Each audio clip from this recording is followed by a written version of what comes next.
Black Lives Matter and other activists gathered outside the federal courthouse in Tampa for the case of Andrew Joseph.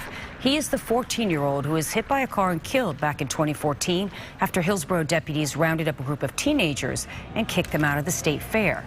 Fox 13's Lloyd Sowers joins us live from outside federal court where jury selection is underway. Lloyd, why did it take 8.5 years for this case to get to court? Well, Linda, Andrew Joseph's family tells me that it's because the sheriff's office has evaded justice because they've used a legal principle called qualified immunity. But police officers say without that immunity, policing would be all but impossible.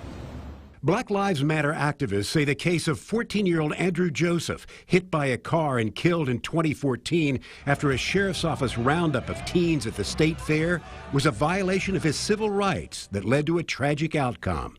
We know without a doubt that this young man was racially profiled with no regard for his civil rights, safety, or the concern for his parents. His parents say they were never notified that Andrew was held by deputies at the fair and later released until they got the call that he was hit by a car on I-4. That was 8.5 years ago.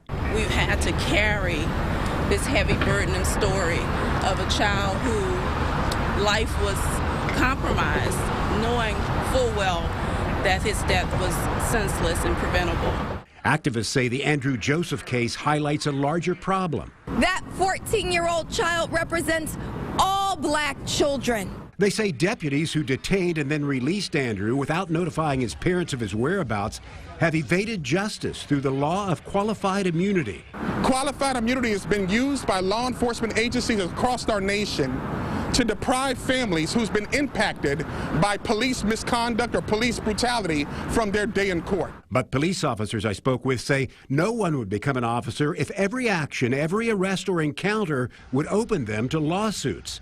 That activists' efforts to do away with qualified immunity is just a de facto backdoor to defund the police.